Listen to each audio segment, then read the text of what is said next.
What's up? What's up, world? Appreciate you guys, man. Thank you all for tuning in. Today, been a good day.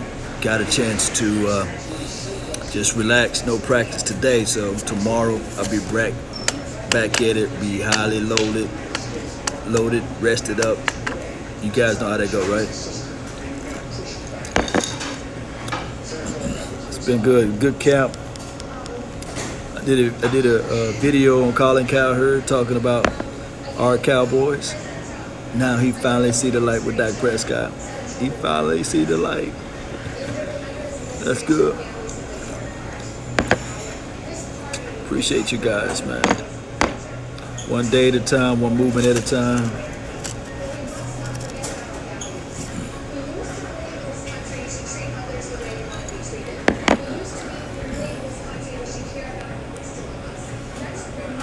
The Cowboys cutting Dak in 4 years, laughing my A off. Imagine. Yeah. The thing is, Dak Prescott is such a winner, man. And every level that he ever played in, high school, college, dude find ways to win. And when you find ways to win, it's hard to cut somebody like that.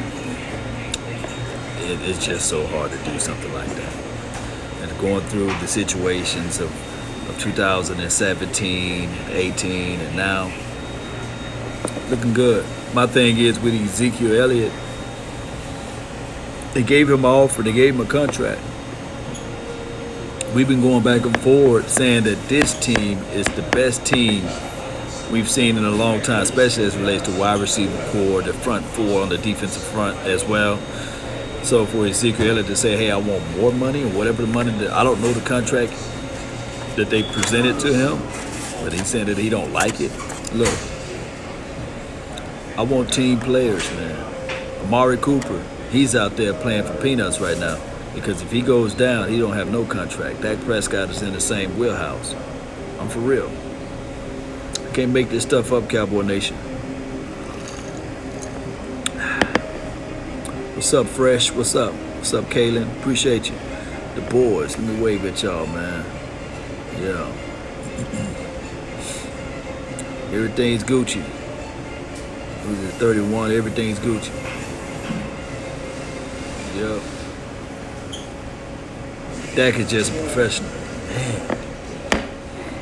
Man. You guys will see, man. The cream rises to the top. Dak is 100% legit. Can we win without Ezekiel? I think we can. And don't try to crucify me when I say that. This is a total team sport. And right now, think about this. The last time Ezekiel Elliott was gone off of this team, or what have you, for his suspension, or when it was just like the last game of the season, teams don't know how to play us, basically. They're going to look at it and say, okay, well, we're going to try to steal those 7 to 8 men in the box. You know what I mean? And if you really look at it, we was 3-5 with Zeke. Put that into your mental. We was 3-5 with Zeke. We went and made a move and got Amari Cooper. You see. And in my opinion, now you have Amari Cooper all off season, working out with Dak Prescott even before he even signed his contract. You see what I'm saying? So you got Amari Cooper learning the ropes and trying to learn everything he can with this offense. You already know that Amari Cooper playing chess right now. He's not playing checkers. Then if you think about this, Cowboy Nation, we got Randall Cobb, who's working out. He looking dang on good out there in practice. You add in that fact, and then you add in the fact that you got a Tony Pollard. So you need to ask your question this. You need to ask yourself this. Is Tony Pollard better than Rod Smith? Is Tony Pollard better than Alfred Morris? You see, you still got Alfred Morris now on this team, who I will say, of course, he averaged 4.3 yards per carry when Ezekiel Elliott was gone. And I'm not saying Alfred Morris is the end-all, be-all. And there was a lot of those yards were during garbage time or what have you, because we're being blown out and they're just trying to run out the clock. But I would say this. Let this team gel together all off season.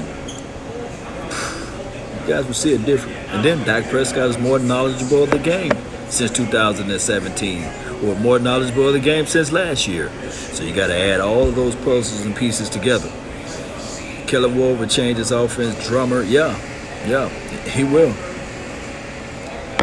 For Dak Prescott's sake, if he gets out there and if Ezekiel Elliott gets all mumble and nimble and say, okay, I don't want to sign this contract, and he's going to sit out like a Le'Veon Bell. Think about this. And I'm not calling us the Steelers.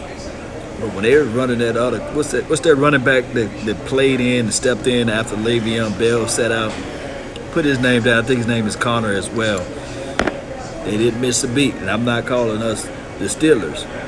And I'm not saying that we have an AB. And I'm not saying that we have a big Ben Roethlisberger on our team. But this is a collective sport. Ezekiel Elliott better not let Tony Pollard be like the next Philip Lindsay. You know, Philip Lindsay was drafted in what, the third, or he was drafted in the 6th or 7th round like that. He better not. He better not let this Tony Pollard kid. And I'm not saying that Tony Pollard can do all those things, but I'm just saying. James Conner, appreciate you, man. You guys are official, man. Shout out to you. Yeah, Gutierrez. James Conner, man. Appreciate you. I think it's 209, man. I can't say your name on that.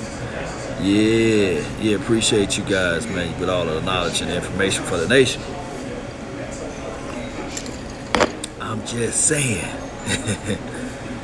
Yeah. So all we got to do is still brick by brick this wide receiver core. And Reggie Davis been showing his you-know-what out. He's only 173 pounds, but he's a 4'3" guy. Take the top off the defense quick. He's doing his thing, and I thought, let's see if he could do that against the opposition. Let's see if he can do that against Jordan Lewis. Let's see if he can do that against Cheeto. And he's been doing it against those boys. Let's see if he can catch a pass throughout the middle. You know, he's been doing that as well. Oh, wow. Man, this look good right here. I hope so. Ooh, yes, indeed. Can I bring you anything else you I'm think of? going to need a knife so I can slice that in half. Appreciate it. Yeah. Guys, see it, man. Let me see it over. Yeah. But it's going to eat good, man.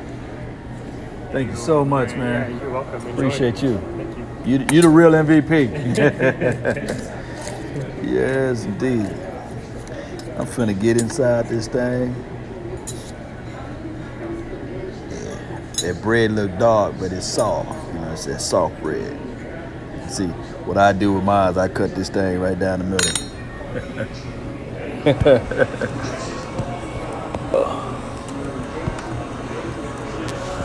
Yeah.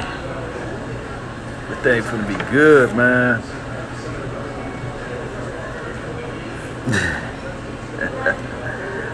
Yeah, my thing is, okay.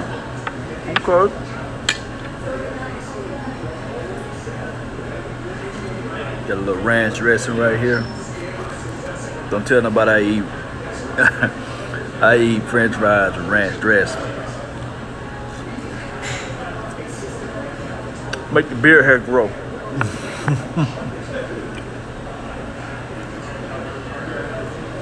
I'm not going to eat in front of you guys' face, but I'm going to see, try to make sure this burger is official. Let me see if I can.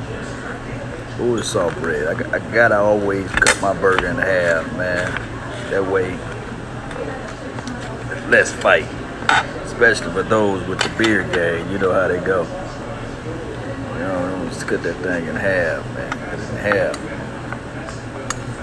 Yeah. Yeah, got my little swine right here. Got the cow meat. You know how that thing go. It's finna go down official. Uh-huh.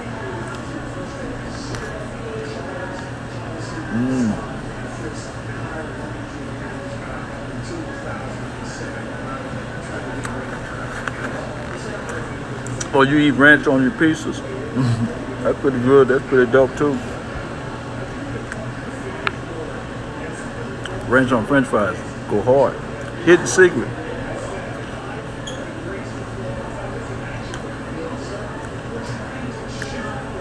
You said who I'm surprised at camp?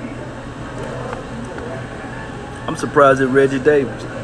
I'm surprised that this kid, number 57, named Luke Gifford. Really, I'm talking about a real dog out there. Number 57. He might fill in the gap where Sean Lee is injured. You bring in Luke. I ain't talking about Luke Kuechly, but he's a big boy. I heard that he was from Nebraska. He's 6'5", something like that. He's been pretty good.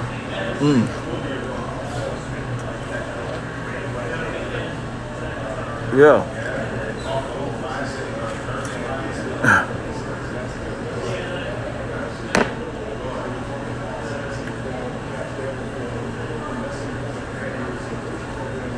Tristan looking good though. Tristan got the power, and what he's gonna do is he's gonna offset. Shout out to Offset. He's gonna offset that defensive front, meaning that as soon as you get used to playing against Antoine Barbecue Woods, as soon as you get used to Malik Collins, then they throw in a Tristan. When they throw in Tristan, what happened here is that it makes everything much better. It makes everything on that front four, because just when the center is getting used to playing against power, you got speed and power now. I think Tristan is one of the fastest get-off on this line. He's one of the fastest ones out there.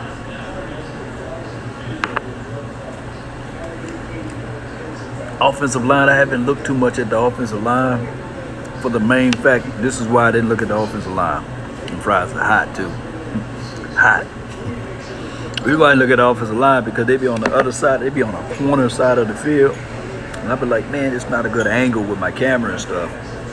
But the positions that I did get a chance to see when they did the Oklahoma drill and stuff like that, I saw your boy Taco. He got folded up like a wallet. Shout out to Taco.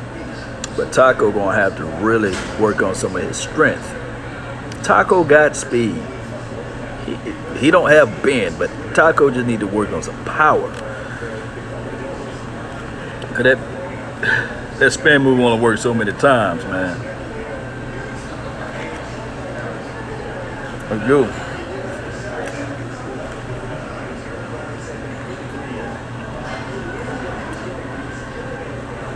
Your Taco's a bust.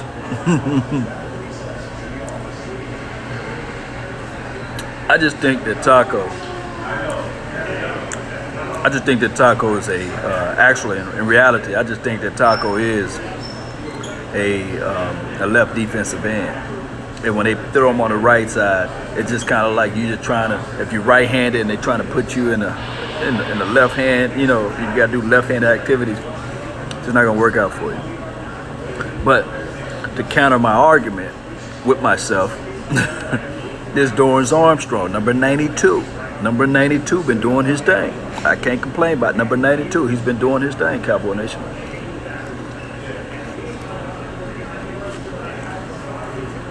On both sides.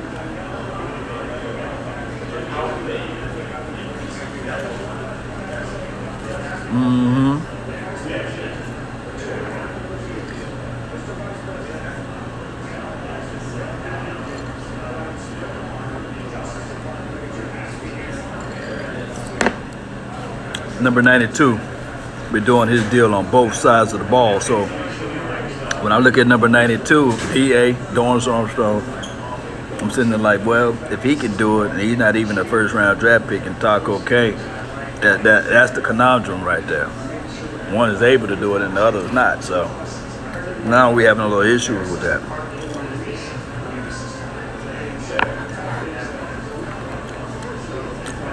Dak looking like Dak, man. Dak is looking like Dak.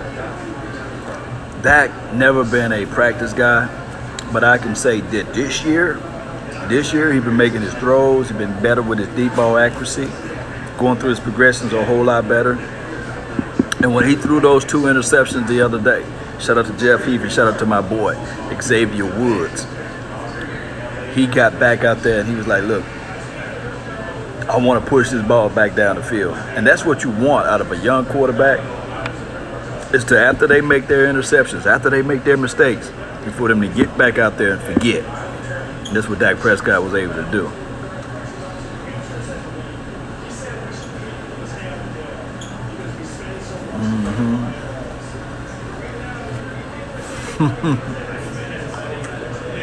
What's up, Ryan? I see you, pal.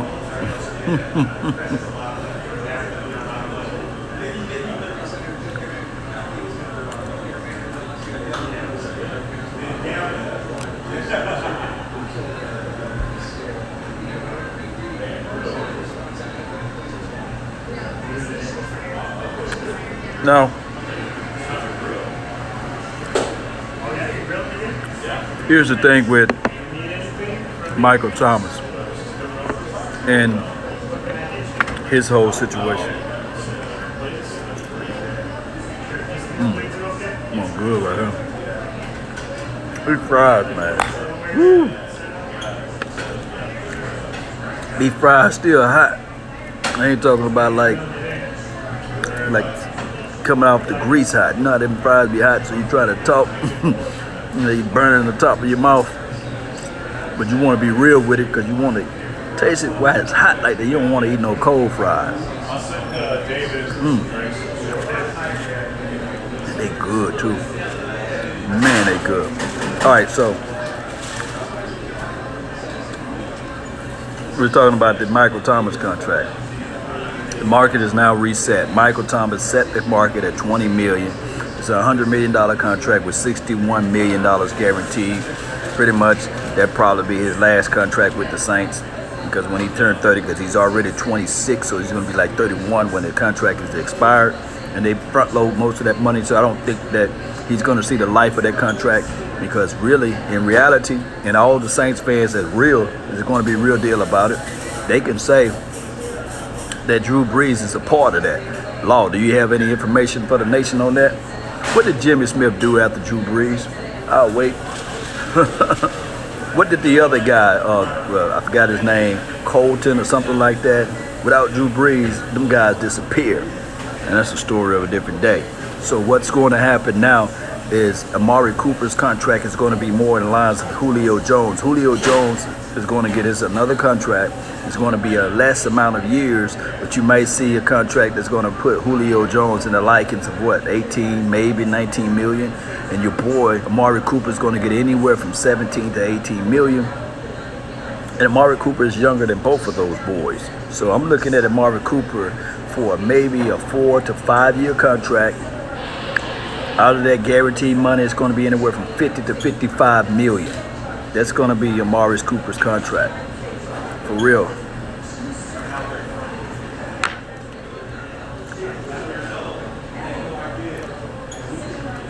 Drew makes a whole offense of the Saints. Yeah, and if you really think about it, Cowboy Nation, the Michael Thomas contract, or look at that Michael Thomas stats, he had 125 receptions, I believe. Amari Cooper had 75 receptions. The average yards per pass for Michael Thomas, he caught anywhere from 9.3 or 8.9. I don't think it was double digits, so he caught a lot of dinks and dunks. And a lot of people going to say the Dak dink and dunk, but no. Amari Cooper averaged for 13.4, something like that, yards per catch. So Amari Cooper caught more balls down the field. And remember this. The Dallas Cowboys offense is not a run, it's not a pass first offense, it's a run first. The Saints, the New Orleans Saints, is a pass first offense. So they use a lot of dinking and dunking and passing out there in the flats with a Michael Thomas who gets these gaudy numbers, and all of a sudden now you want to pay the man. It's crazy.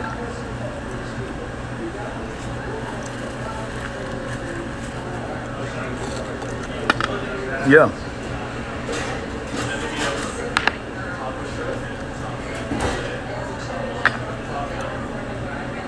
I love these little Q&As with you guys. Burger off the chain.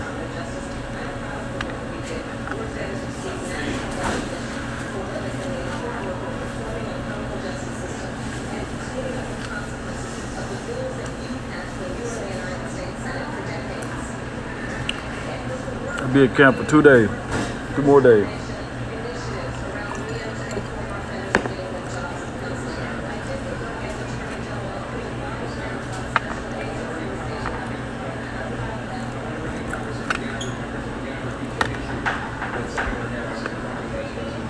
Tony Pollard looking like the second best So far in the lineup, they start off with Darius Jackson, number 26, who kind of favor Ezekiel Elliott from an image-wise.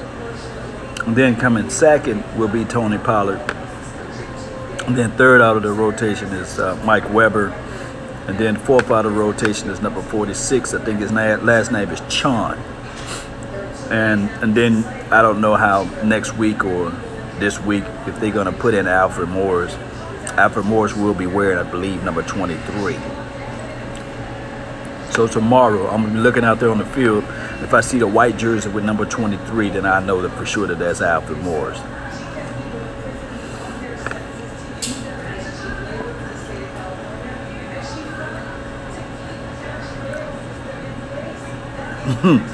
I am Mac. You saw that video of the construction over there raising the Cowboys flag over there in Redskin land? Yeah, I saw that.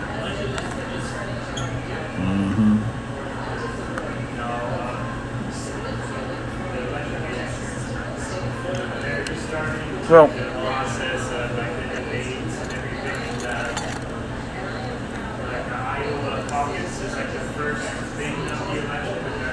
Ezekiel Elliott will get paid.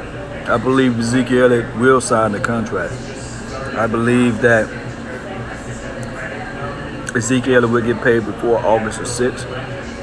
And he will show up before August the 6th. The contract is already on the table for Ezekiel Elliott. I don't think that Ezekiel Elliott is going to play for the Cowboys, his third contract though.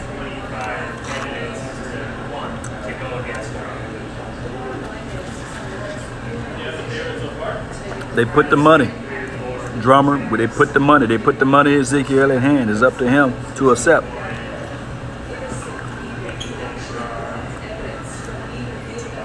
And the reality of this Cowboys team, like the best people that's going to coming out of the NFC East, the team is the Dallas Cowboys. But the threat coming out of NFC East, believe it or not, is the Washington Redskins. But they are a threat.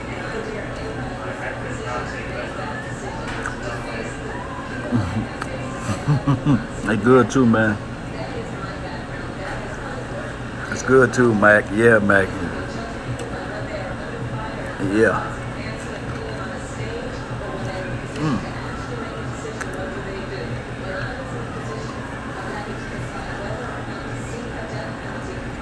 Good.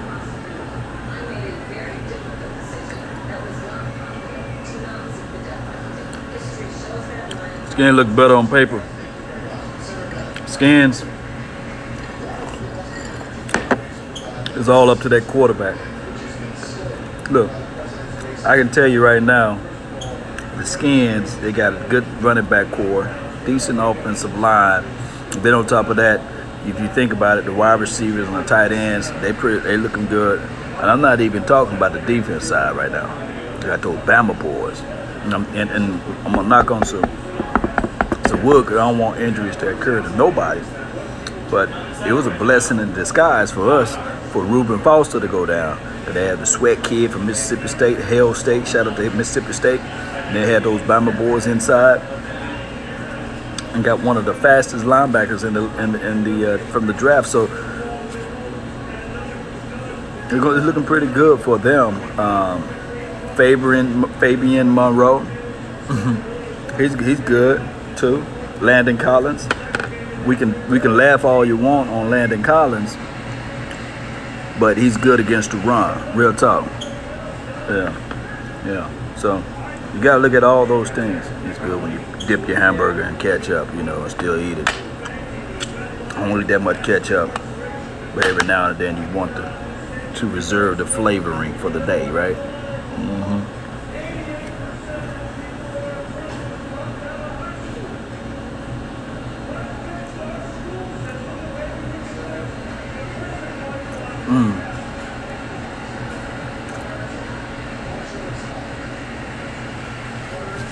Well, this whole Ezekiel Elliott versus the Cowboys, I don't think that that's the issue. I think it's more so Ezekiel Elliott versus Jerry Jones. Remember, on the NFL All or Nothing, or I think it was like the documentary, Jerry Jones sat right beside Ezekiel Elliott and said, hey, I got your back. I put my name out there on the line for you. He went and fought Roger Goodell hand to hand. He fought Roger Goodell, and the reality of it is that Roger Goodell and all the other owners out there, they got a lot of egos. They got big egos. A lot of these owners don't like Jerry Jones. They don't like Jerry Wayne Jones, man. You guys know how they go. They're plotting on old Jerry Jones, get him up out the paint. But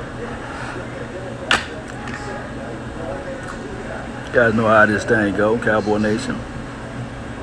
When you cross Jerry be like, oh, okay. I put my name out there for you, and you're going to, in return, not show up. Look at the optics of this. Look at the total picture of this. This is not right, Zeke. But we'll see, though. They gave him an offer. I'm thinking how this thing goes is his agent's going to send in a counter offer.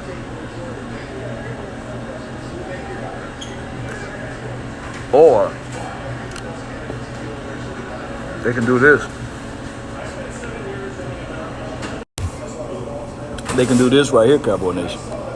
They could be waiting for Melvin Gordon to get his contract. They don't want to be the first one to sign. That could be the scenario. All right, guys, I done killed most of this stuff. I'm going to show you. It's over with. These fries been a go. But really appreciate you all, man. Thank you all for tuning in to the nation. Hit that like button, share this content, let a friend, neighbor, foe know where to go. When they want to tune in to Cowboy Sports Talk and beyond, that's been my time. I really thank you all for yours. And remember, you're listening to nothing but the best. Salute. I'm out. Peace.